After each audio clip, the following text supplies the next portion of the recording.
অনেক বৃষ্টি হচ্ছে। আসলে বৃষ্টির দিনে কিন্তু এমন জিনিস খেতে কার কার ভালো লাগে? আমাদের তো খুবই ভালো লাগে।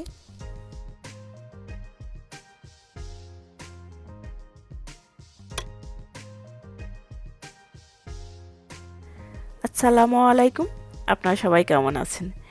সকাল সকাল আসলে করলার গাছের পাতা তুলতে আসলাম, কেননা আজকে করলার পাতা দিয়ে একটা মজার জিনিস হবে। করলা আমরা সব সময় পেয়ে থাকি, আসলে পাতাটা পাওয়া যায় না। আসলে পাতাটা কিভাবে খাবো সেই চিন্তায় মাথায় ঢুকছে যে আজকে করলার পাতা কিভাবে খাবো। তাই তো সকাল সকাল আসলে করলার গাছের পাতা তোলার জন্য চলে আসলাম, যেহেতু বৃষ্টি নামবে। আসলে বৃষ্টি আসলে তো আর তোলা যাবে না, আর বৃষ্টির দিনে এই জিনিসটা খেতে কিন্তু অনেক একটা মজার ব্যাপার। এইদিকে কথা বলতে বলতে কিন্তু বৃষ্টি পড়া শুরু হয়ে গেছে। যেহেতু আজকে সারা দিন বৃষ্টি আছে, তাই ভাবলাম যে আজকে ভাজা পোড়া যত আছে সব খাবো। কেননা বৃষ্টির দিনে ভাজা পোড়া খেতে কিন্তু আসলে খারাপ লাগে না, খুবই ভালো লাগে। তাও আবার নতুন একটা জিনিস। তাই তো করলা শাকগুলো মার কাছ থেকে সব কিছু কেটে কুটে বেছে নিলাম, যে মা তুমি একটু ঠিকঠাক করে দাও, আজকে করলার পাতা দিয়ে একটা খুব মজার জিনিস রান্না হবে, মানে বানাবো।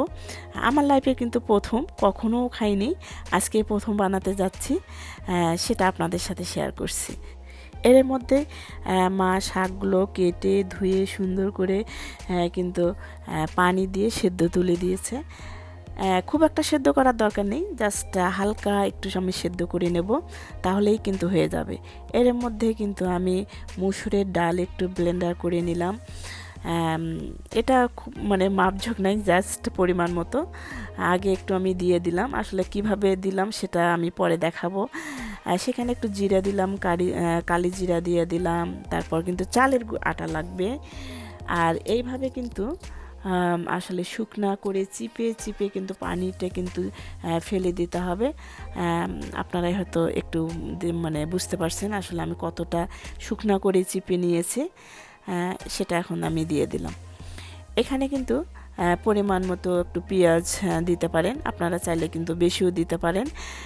আর আমি 3টা কাঁচামরিচ জাস্ট দিয়ে দিলাম, লবণ পরিমাণ মতো, আর হচ্ছে হলুদটা আমি দিয়ে দিলাম কালারের জন্য।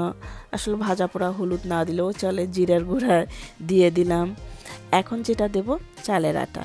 চালের আটাটা আমি হচ্ছে 2.5 চামচ মতো দিয়ে দিলাম। বেশি লাগলে আপনারা পরে দিতে পারেন, কিন্তু আমার কাছে যেটা হয়েছে সেটা মানে এই 2.5 চামচেই যথেষ্ট। আসলে আমি মাপজোক দিয়ে কিছু করি না, চোখের আন্দাজে অটোমেটিক আমার হয়ে যায়। এই তো আমি মেখে নিচ্ছি, যে আসলে ডোটা কেমন হবে সেটাও আপনাদের দেখাবো। এখানে আর কোনো কিছুই আমার কাছে লাগবে না মনে হচ্ছে, আমার হাতে মাখছি যেহেতু, মাখাতে আমি বুঝতে পারছি যে আর কিছুই লাগবে না। যতটুকু করে দিছি অতটুকুই একদম পারফেক্ট। এই তো ঠিক এই রকম কিন্তু হয়ে গেছে ডোটা। খুব নরমও না, আবার খুব কিন্তু শক্ত না। আপনারা যারা ভাজা পোড়া করেন নিশ্চয়ই বুঝতে পারছেন আসলে এই জিনিসটা কেমন হয়েছে। তো এখন পাশাপাশি আমি তেলও কিন্তু দিয়ে দিছি। এখন তেলটা কিন্তু মোটামুটি একটু গরম হয়ে গেছে। সেখানে কিন্তু আমি আমার মতো করে আসলে করলা পাতার পাকোড়া বলবো, এটা পাকোড়াটা আমি দিয়ে দিচ্ছি। একটু আঁকা বাঁকা করে দিলে আসলে ক্রিস্পি হয়, খেতেও কিন্তু অনেক মজা। আর পারফেক্ট একটা মানে গোল করে দিলে কিন্তু পাকোড়া বলেন আর হচ্ছে যে কোনো ভাজা পোড়া জিনিস বলেন, সেটা কিন্তু খুব একটা খেতে ভালো লাগে না। একটু এলোমেলোভাবে ছেড়ে দিবেন তেলের মধ্যে, সেই জিনিসটা কিন্তু খেতে কিন্তু খুবই মজাও লাগে, আবার ক্রিস্পিও লাগে সাইড থেকে, অন্যরকম খুবই ভালো লাগতেছে। যেহেতু আমার জীবনের প্রথম, একটু এক্সাইটেড কাজ করছি। আসলে কখনো খাওয়া হয়নি করলার পাতার পাকোড়া, এই প্রথম কলার পাতার পাকোড়া বানাচ্ছি এবং খাচ্ছি। মেয়ে মা দুজনেই টিভি দেখছে, সেখানে নিয়ে এসে দিলাম যে তোমরা গরম গরম করলার পাতার পাকোড়া খাও আর টিভি দেখো। আর এরা খেয়ে তো বুঝতেই পারছে না যে এটা কি জিনিস।